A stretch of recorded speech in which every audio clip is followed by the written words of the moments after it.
안녕. 예일여고 1학년, 예일여고 1학년 1학기 기말고사 분석하겠습니다. 저는 베이스캠프의 박수병입니다. 자, 여러분 시험 잘 봤죠?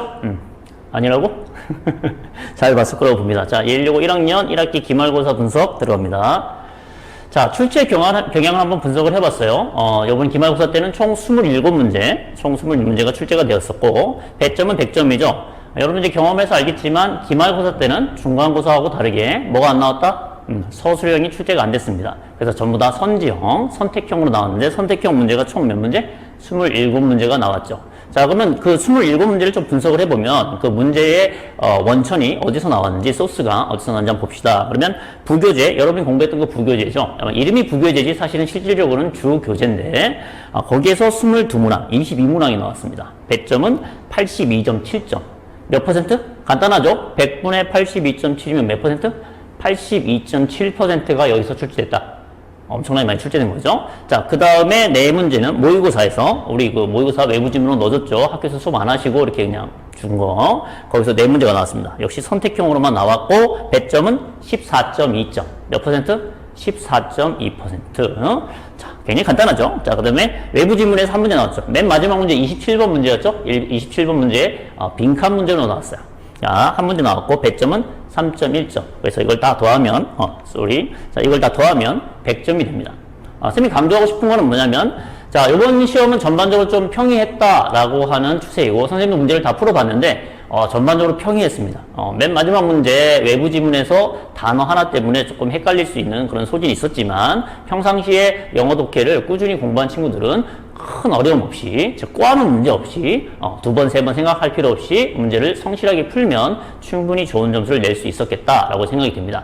첫 번째, 상위권 학생들한테 얘기해주고 싶은 것은, 상위권 학생들은 뭐 다 알아야 되겠죠? 다 알아야 됩니다. 외부 지문의 출처는 뭐 솔직히 맞추기 어렵기 때문에 평상시에 공부할 때 조금 단어나 여러 가지 표현들, 구문이나 이런 표현들을 꾸준히 깊이 있게 암기하고 적용을 했다면 그닥 어렵지 않았을 거라고 생각을 해요. 근데 이제 중위권 학생들, 우리 중위권 학생들도 얘기를 하면, 만약에 영어를 공부할 때, 시험 대비할 때 시간이 부족했다라고 하면, 어디 봐봐. 퍼센티지가 어디가 제일 많아? 여기 많죠. 그죠? 만약에 여기 82%를 여러분들이 정말 집중적으로 공부해서 이것만 다 맞췄다라고 해도 몇 점? 82.7점이죠. 그러면 그렇다고 해서 공부 안 했던, 뭐 예를 들면 공부 안 했던 5문제는 다 틀릴까? 그렇지는 않다고 봅니다. 뭐 한두 문제 정도는 충분히 해결할 수 있었겠다. 그러면은 못해도 80점대 중후반의 점수가 나올 수 있겠죠. 물론 등급이 어떻게 나올지는 아직 성적이 안 나와서 모르겠지만, 그렇게 공부할 수 있겠다. 그래서 만약에 좀 시간이 부족하다. 특히 이과 지향적인 학생들, 영어 공부하는 걸 극히 싫어하는 학생들은 정 아니면 뭐만이라도 최소한 여러분의 부교재만이라도 제대로 공부를 하는 것이 시험 대비를 하는데 굉장히 도움이 됐을 것이다 라고 생각을 합니다. 자, 그럼 문제 유형은 어떻게 나오는지 한번 봅시다. 자, 문제 유형은 보면, 27문제지만, 유형, 가장 많이 출제된 유형별로 쌤 한번 정리해봤어요. 뭐, 빈칸, 어휘, 어법, 제목, 그 다음에 일치, 불일치, 뭐, 순서배열, 주제, 문장 삽입, 뭐 지칭, 추론, 밑줄의 의미, 흐름과 관계없는 문장, 문단, 요약, 이렇게 나왔는데, 이렇게 보면 몇 개? 유형이 몇 개야? 그렇죠. 12개 유형이 문제가 나왔고, 이 12개의 문제 유형은 어디에서? 뭐 여러분이 공부하는 모의고사, 우리가 소위 말하는 수능에서 나오는 문제 유형이 거의 다 출제됐다. 뭐 도표나 이렇게 시시콜콜한 걸 빼고, 그렇게 생각을 하면 됩니다. 자, 그럼 봅시다. 그럼 문제 문항 수를 보면, 총 27문항 중에서 빈칸은 몇 문항? 5문항. 어휘는 몇 문항?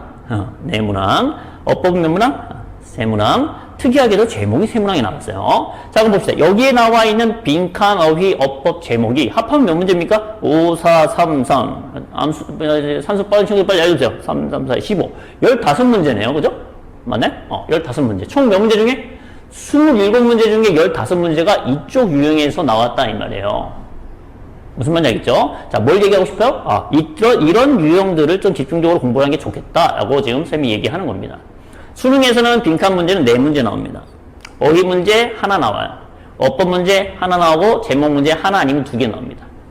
여러분 학교에서는 근데 어떻게? 빈칸 하나 더 넣고, 어휘를 무려 3개나, 어법은 무려 2개나, 제목도 무려 2개나 더 첨가를 했죠. 왜 이렇게 냈을까요? 이런 유형들을 학생들이 좀 주로 어려워하더라라고 생각을 하신 것 같아요. 자, 그러면 우리는 그동안 어떻게 공부했죠? 어휘와 어법 위주로 공부를 했었죠. 빈칸은 우리가 공부한 거를 기본으로 해서 추론하는 거니까 거기까지도 우리 어려운 파트를 위주로 좀 공부를 하다 보면 역시 다음번에 있을 시험도 잘 준비할 수 있겠다라는 생각이 듭니다. 그러면 마이너, 살세하지만 한 문제 정도, 한두 문제밖에 출제가 안 됐지만 그 유형들도 무시할 수는 없겠죠. 특히 그 상위권을 노린 학생들은 한번 보면 일치불일치입니다. 본문의 내용과 일치하지 않는 것은, 일치하는 것은 이 문제. 뭐야? 전형적인 독해를 묻는 문제죠. 여러분 학교는 그 밑에 있는 본문의 내용보다는 밑에 있는 선지에 있는 내용을 약간 흐리게 아리까리하게 바꿔서 헷갈리게끔 냈는데 요번에는 굉장히 난이도가 떨어졌습니다. 순서별 문제, 역시 자주 나오는 문제죠. 순서, A, B, C 어떤 순서로 연결이 되느냐. 주제 문제, 네, 문장 삽입 문제. 요즘에 다크호스로 떠오르는 문제가 이 문장 삽입 문제죠. 내신에서 뿐만이 아니라 모의고사나 수능에서도 굉장히 학생들이 힘들어합니다. 넘어갔네? 왜 이렇게 빨리 넘어가지? 자, 그러면 문장 삽입 문제가 그렇게 나옵니다. 자, 문장 삽입 문제는 어떻게? 선생님이 수업 시간에 여러 번 얘기했죠. 자, 그 큰 글의 덩어리가 두 덩어리로 나눠지는 그 분야에서, 그 부분에서 두 번째 글의 덩어리가 시작되는 부분이 대부분 문장 삽입의 답이다. 이렇게 설명했습니다. 자, 그럼 나머지 마이너지만 보면 지칭 추론, 밑줄 치고 가리키는 사람이 다른 것은 밑줄의 의미, 요즘에 또 다크호스로 하나 나오는 게 밑줄의 의미죠. 조금 어렵게 나오고 있어요. 자, 이런 거 한 문제 나왔고. 흐름과 관계없는 문장 쉬웠고, 문단 제역도 굉장히 쉬웠습니다.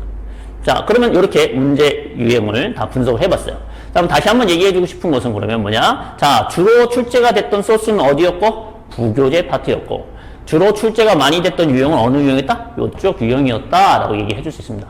자, 그러면 기본적으로 항상 우리가 영어를 공부할 때 강조하지만 어휘를 기본적으로 공부를 해줘야 되고, 유의어, 반의어, 패러프레이징이 많이 나오죠. 이번에는 이제 패러프레이징이 그렇게 많이 나오진 않았는데, 패러프레이징이라는 말은 동의어로 같은 의미의 단어를 다른 단어로 바꿔 쓴 것을 말합니다.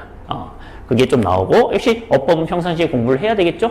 그것이 조합이 돼서 빈칸이라고 하는, 빈칸 추론이다라고 하는 문제를 풀 수 있습니다.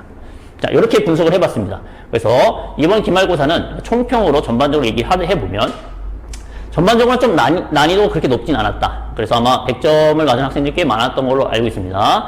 자, 그렇기 때문에 2학기 때는 어떻게 될지 모르겠지만 좀 더 난이도를 높이지 않을까 생각이 돼요. 하지만 아무리 난이도가 높아진다 할지라도 영어는 기본에 충실하면 됩니다.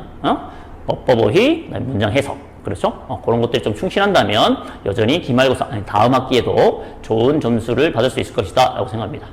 자, 이렇게 정리할게요. 우리 다음 시간에 또 봅시다.